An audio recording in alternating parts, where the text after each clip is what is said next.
Hi folks, so I'm in the Z4, but this video is about the NC MX5, the Mark III. Now, before I started the camera rolling, I checked when the last video was about the NC, and I'm really sorry because I dropped the ball on the NC. It was September 2023. Now, the current year ends with a 5, so that's not good form. The last video that we did, we'd got the BBR 225 kit-ish installed, working well. We'd gone to the dyno, we'd shown that we'd got about 210 horsepower at the independent dyno at Clive's, and how is it? 18 months plus later, I can tell you. So I'll just rewind a little bit and explain what happened. So at the same time as we did those bits there, we also did a lightweight flywheel from TTV, a company that I've used flywheels from before, really good stuff. And we also put a replacement clutch on from RTS heavy duty clutch, so that we were doing everything that we could there at the same time. And let's say one track day later, so half a track day, and then a wet track day or half a wet track day later, the clutch gave up. So, I mean, it's supposed to be a heavy duty clutch. It wasn't expensive, but you know, like, it's not got much torque, has it? It's not a turbo thing. You should be able to make a clutch that can cope with a bit of track use if it's called heavy duty. So, I mean, I'm afraid to say in this case, it's a very strong do not buy the RTS clutches. Just didn't do what it should have done, and unfortunately it meant that quite soon after getting the car all sorted, it was in the garage and sort of stayed there that way for a bit. I had other stuff going on and couldn't get it sorted. Now, we also had some holes where there shouldn't be holes in the sills, and so we couldn't have an MOT, and you know, we had a bit of a jobs list and fairly large things that, you know, we've got to pay other people to do, and so it sort of sat for a while. Last year we got everything sorted. Mark, cracking chap Mark at Finney's Garage in Coningsby, sorted everything out, did the clutch. We used a Boffy clutch. You know, just they're sort of, I think it's a stage 1, but I'll put on the screen what the description of the clutch is. I basically asked them, what shall I use? It's a BBR car. It's not got loads of torque, but it's used fairly hard at the track, and it's been perfect. So if you want a clutch, they are, to me, they feel fairly expensive because it's just a 2-litre naturally aspirated engine, but you know, the car needs what it needs. So well done, Boffy. You've made a good part there and you guided me through it. In fact, to be fair to Boffy, Will and I have said this fairly often amongst ourselves. They do a great job. They've always got what they say they've got. They can tell you, they can help you select the parts that you need. No affiliation at all. It has been offered in the past by Dan, but we sort of, we prefer not to do that kind of thing. But yeah, they're a good company run by genuine enthusiasts. Dan's a lovely chap. I've met him at the track, and you know, they're good guys. So pretty strong endorsement for Boffy there. And the clutch worked well. The flywheel was perfectly fine, by the way, the TTV, and that's really nice, lightweight flywheel. Not really much negatives. You hear some flywheel chatter. I'm pointing that way because it sounds like that's where it comes from, even though it's down there.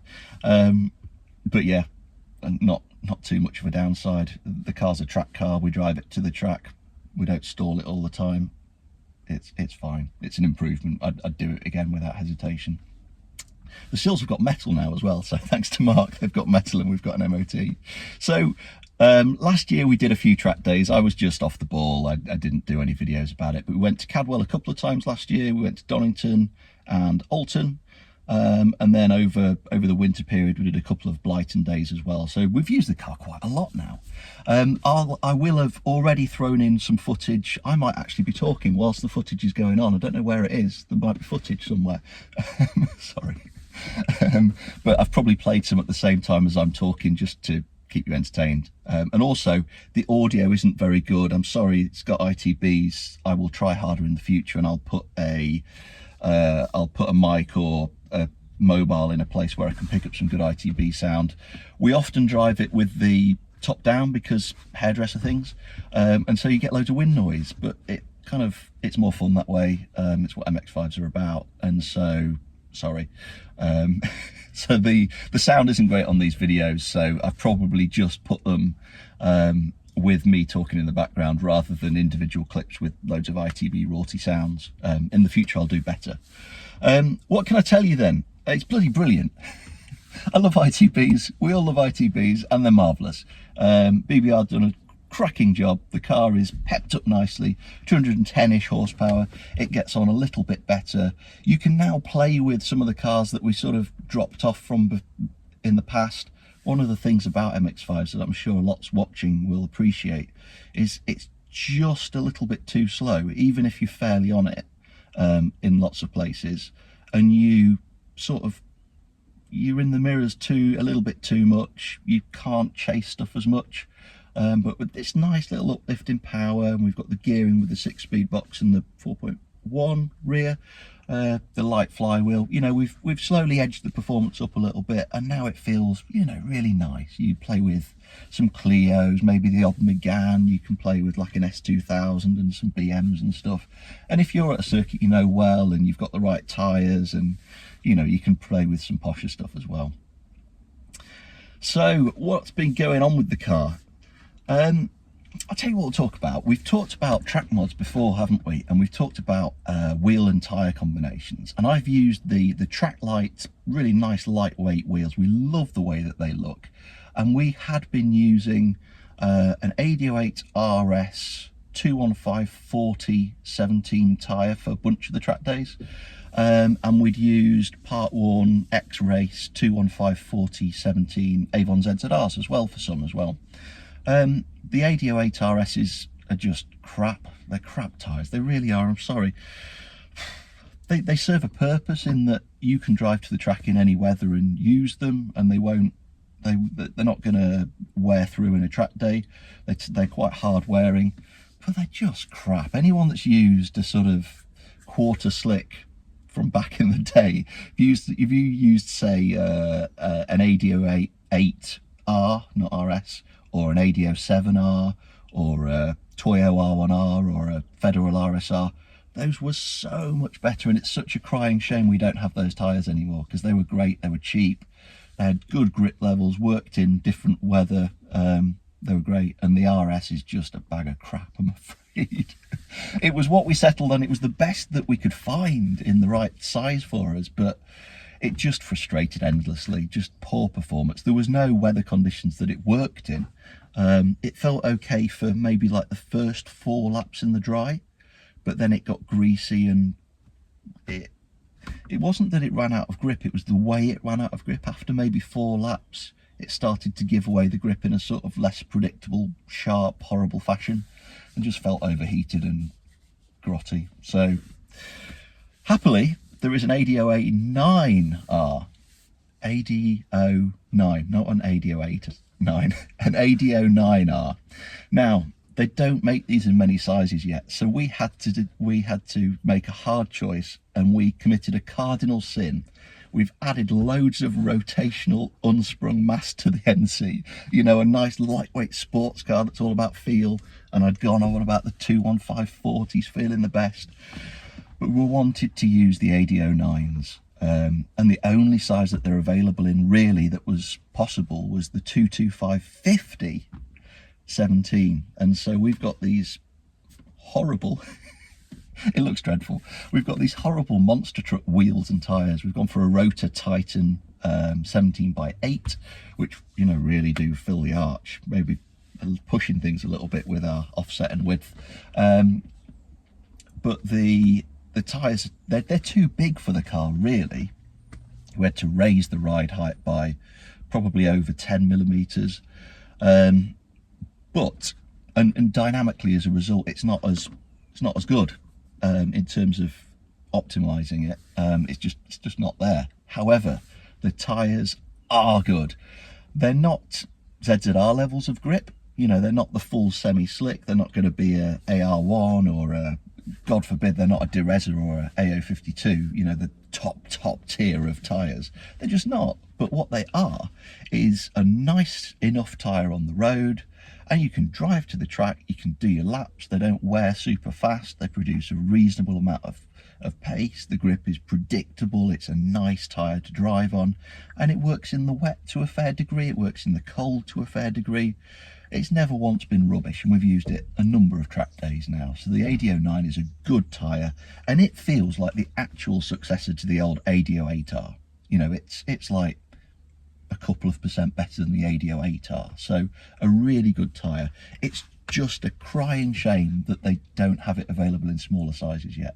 Something like a 225 45 16 might be really nice in an AD09 on an NC. Is that ever going to happen?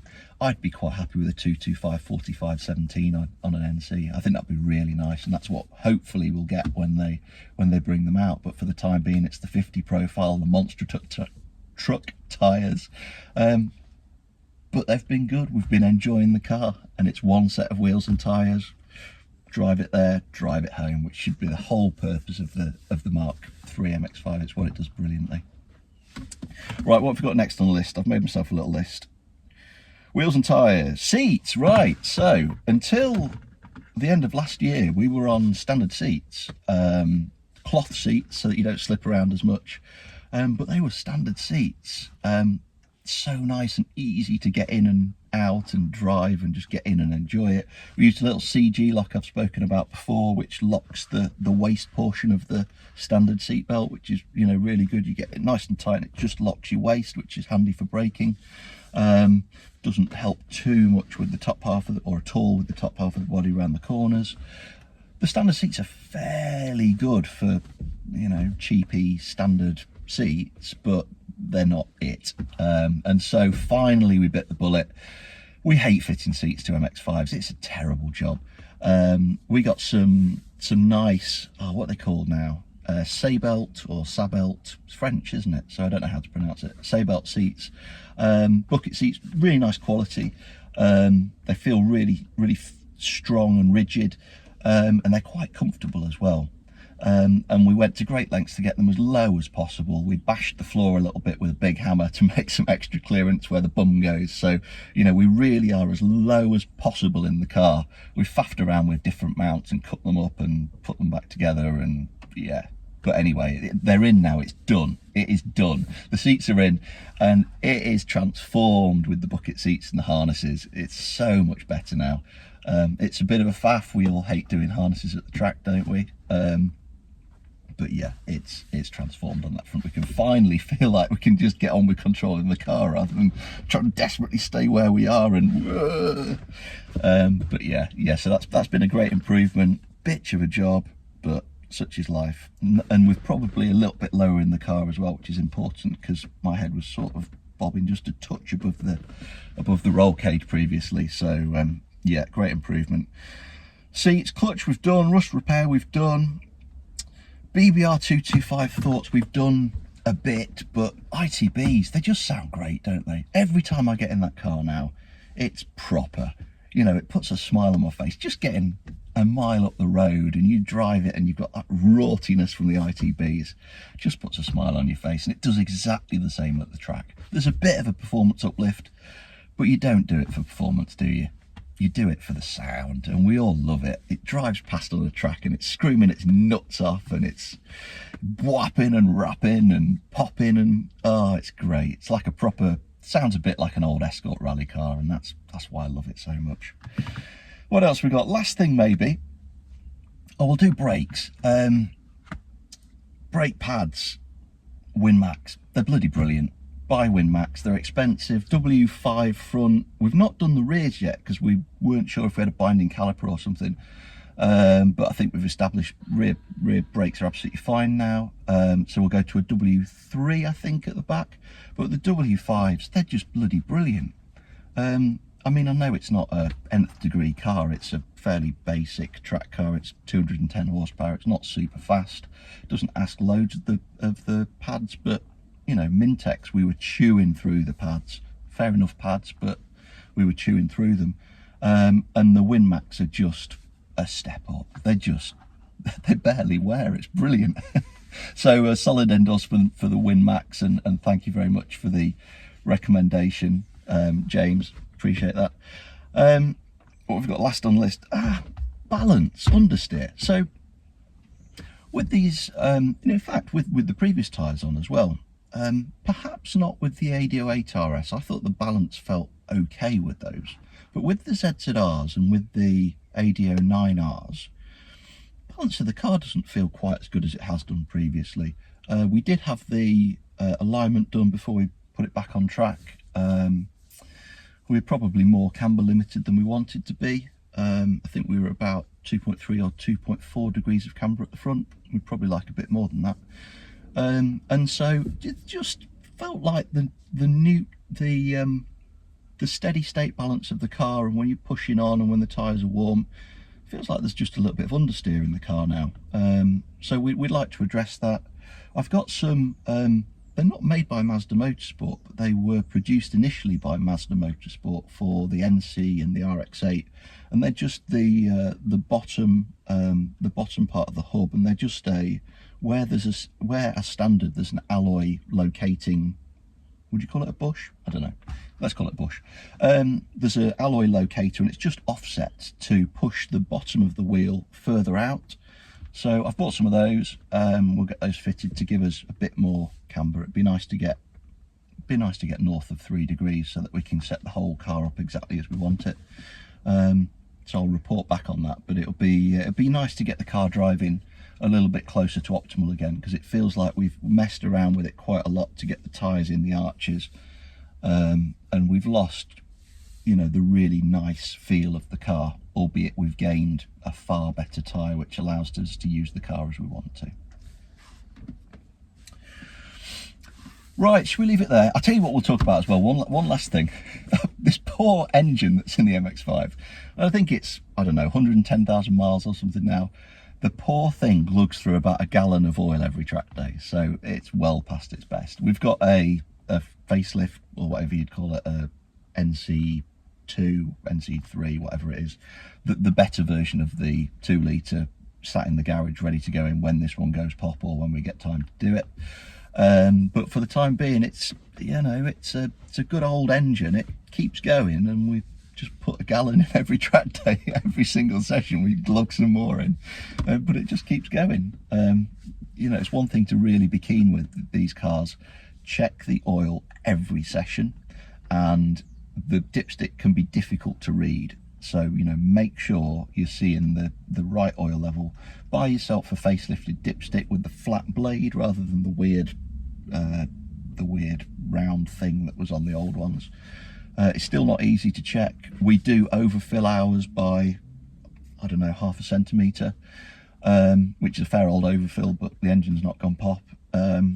So yeah, keep filling them with oil, and we'll do the same with ours, and one day it'll get, you know, a nice new engine.